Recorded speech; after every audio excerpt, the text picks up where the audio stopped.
जन्म कब लेना है और मरना कब है हम डिसाइड नहीं कर सकते, पर कैसे जीना है वो हम डिसाइड कर सकते हैं।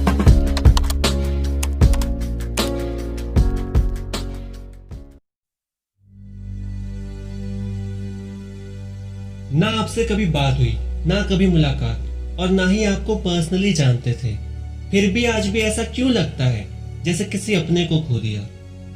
एक सेलिब्रिटी हो के भी सेलिब्रिटी नहीं, बल्कि सुशांत का जाना पर्सनल लॉस की तरह फील हुआ, खास करके यंग जनरेशन को। लेकिन क्यों?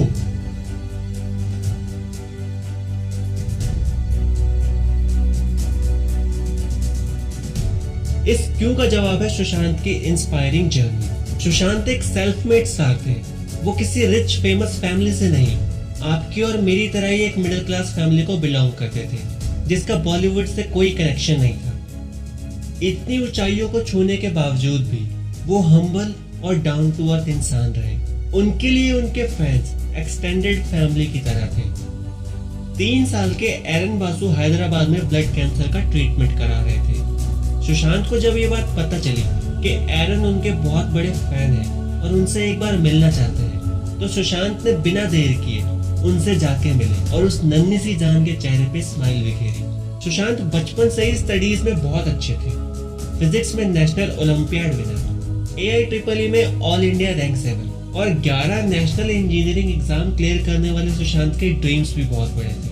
बचपन में उनके पास एक फेवरेट टॉय कार थी जिसको वो हमेशा से ही खरीदना चाहते थे, और लगभग 2 करोड़ की उस कार को सुशांत ने बड़े होकर खरीदा भी। सुशांत की ड्रीम लिस्ट में 1000 पेड़ लगाना, प्लेन उड़ाने का लाइसेंस लेना, हर 6 महीने में एटलीस्ट एक दिन इंडियन आर्म्ड फोर्सेस के साथ बिताना, 100 बच्चों को इसरो या नासा की वर्कशॉप में भेजना और बच्चों को पढ़ाने जैसी चीजें शामिल थी। और इसीलिए सुशांत ने सुशांत फॉर एजुकेशन प्रोग्राम भी लॉन्च किया, जिसमें उन्होंने बहुत से बच्चों को फ्री एजुकेशन दिलाई। इतना ही नहीं, उन्होंने 2 बहुत ही होनहार स्टूडेंट्स को नासा भी भेजा। सुशांत ने अपने फैन के बिहाफ पे केरला फ्लड में 1 करोड़ रुपए डोनेट किए। इतना ही नहीं, सुशांत ने नागालैंड फ्लड में भी 1.25 करोड़ रुपए सीक्रेटली डोनेट किए थे। शायद ही कोई ऐसा स्टार होगा जो अपने फैंस को भी इंस्टाग्राम पे फॉलो बैक करता है। सुशांत सिर्फ 16 साल के थे जब उनकी माताजी उनको छोड़कर चली गई। इसके बाद सुशांत को माँ का प्यार उनकी 4 बहनों से ही मिला। सुशांत नीति आयोग के 2 बड़े प्रोग्राम भीम ऐप और WEP के ब्रांड एम्बेसडर भी बने। सुशांत की जर्नी और उससे जुड़े उनके स्ट्रगल से हर वो मिडिल क्लास यूथ रिलेट कर पाता है जिसने बड़े बड़े ड्रीम्स देखे हैं, जो अपनी लाइफ में कुछ अचीव करना चाहता है। अपने अपने फील्ड में कहीं ना कहीं हर यंगस्टर खुद को वो चैलेंजेस फेस करता हुआ पाता है, जिस तरह के चैलेंजेस कभी सुशांत ने फेस किए थे।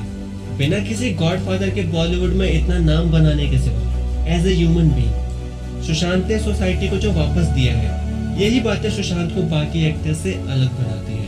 और शायद इसीलिए लाखों लोगों को ये लॉस एक पर्सनल लॉस की तरह लगता है।